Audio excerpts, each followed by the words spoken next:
Hello students. Today's topic is French society. आज हम लोग फ्रांस की सोसाइटी के बारे में पढ़ेंगे।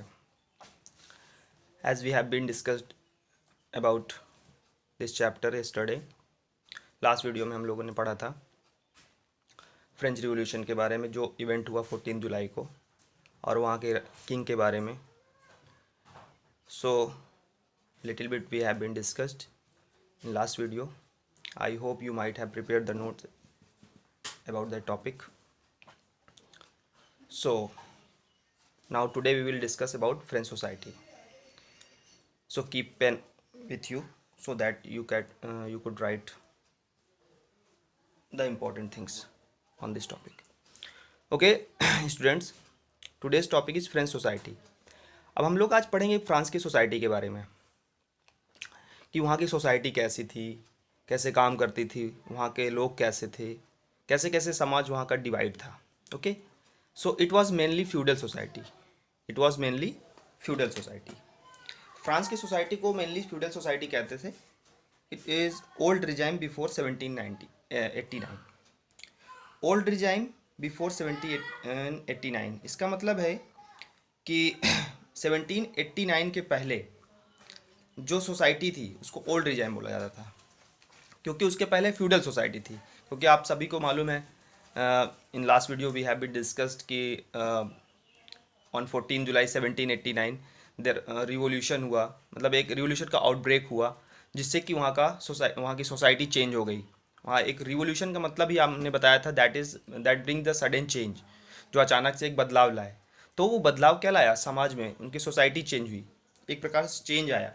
तो 1789 के पहले ओल्ड रिजाइम था, फ्यूडल सोसाइटी थी. 1789 के बाद क्या आता है वो हम लोग आगे देखेंगे.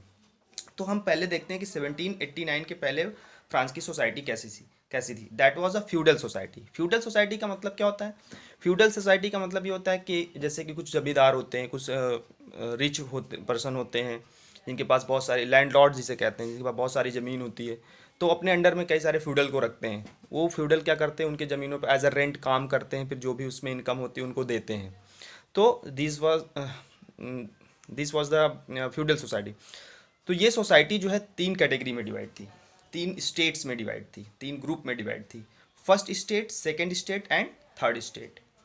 फर्स्ट स्टेट में कौन थे? क्लर्जी लोग थे. First state clergy, second state nobility, and third state other people. Other people means peasants, merchants, labours etcetera. And ये सारे लोग थर्ड स्टेट में आते थे.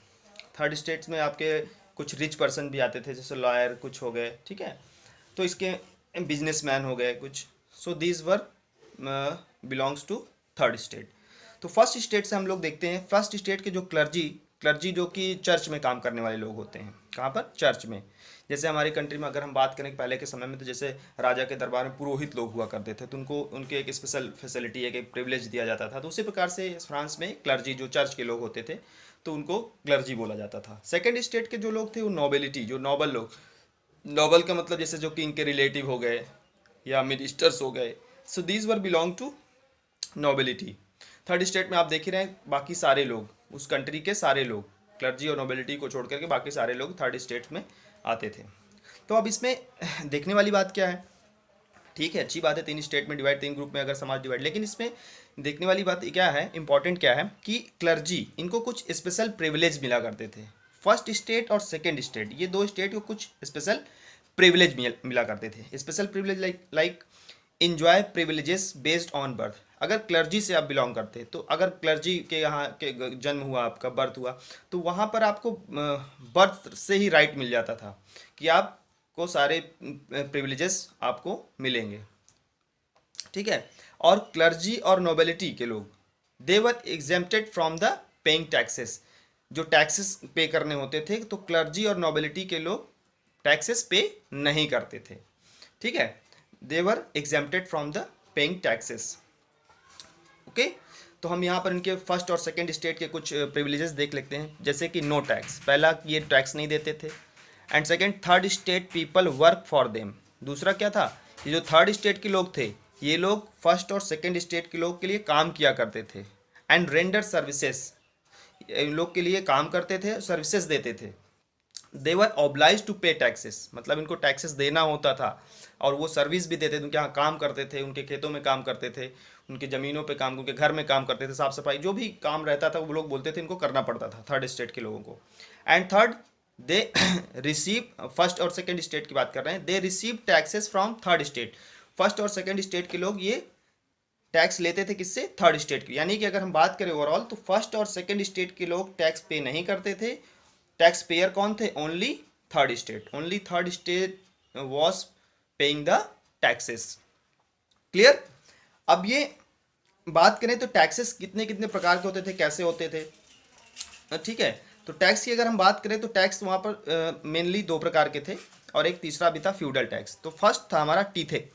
टीथे, this tax was levied by the church. ये टैक्स जो है चर्च के द्वारा लिया जाता है। Church means clergy. क्लर्जी लोग ये टैक्स लेते थे किससे? थर्ड स्टेट के लोगों से।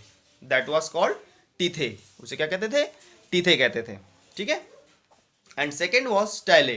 टैले was directly paid to third state. Taille was directly paid to government. Taille जो टैक्स था ये डायरेक्ट टैक्स था, ठीक है। ये डायरेक्ट गवर्नमेंट को पे किया जाता था, डायरेक्ट गवर्नमेंट को। यानी गवर्नमेंट का मतलब आपको ये जो भी वहाँ का राजा होता था वो ये डायरेक्ट टैक्स था, ये डायरेक्टली पेड किया जाता था, ठीक है।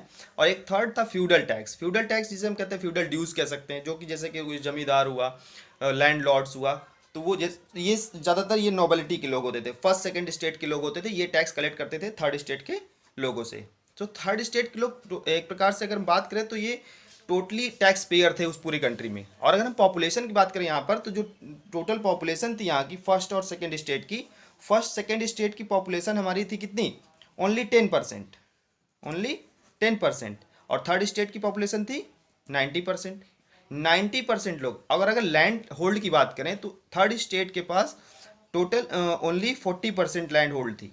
अब जो 60% लैंड बचती है वो फर्स्ट और सेकेंड स्टेट के पास थी। इसमें थर्ड स्टेट के कुछ रिच पर्सन भी इसमें उनको पास भी लैंड हुआ करती थी, ठीक है, 60% में। लेकिन अगर हम बात करें, देखें ओवरऑल, तो यहाँ पर देखते हैं कि 10% people have hold the 60% land, but 90% people hold the 40% land. So just you can see, so that's why the people were very angry from the government से बहुत नाराज थे। so राजा, गवर्नमेंट का मतलब राजा से। so ये सोसाइटी, इसके अकॉर्डिंग ये जो सोसाइटी हम देख रहे हैं, इसके अकॉर्डिंग अगर हम बात करें तो वहाँ के लोग काफ़ी नाराज थे गवर्नमेंट से। इससे एक बहुत उन लोग को स्ट्रगल करना पड़ता था, सर्वाइव करने के लिए स्ट्रगल करना पड़ता था। तो इसी प्रकार से हम इस टॉपिक को यहाँ पर स्टॉप करते हैं और ये हमारा क्लियर हो जाता है। और अगला टॉपिक स्टार्ट होगा यहाँ पर, द स्ट्रगल टू सर्वाइव। मतलब अब ये सारी सिचुएशन को देखते हुए अब उनके जीवन के बारे में बात करेंगे, वो कैसे सर्वाइव करते थे, ठीक है, उनका सर्वाइवल कैसे चलता था थर्ड स्टेट के लोगों का। सो यही सब रीज़न था जो कि 14 जुलाई को रिवॉल्ट हुआ था। Okay, so prepare the notes on this topic, what ever the important things you can note it down. Okay, bye. Thank you.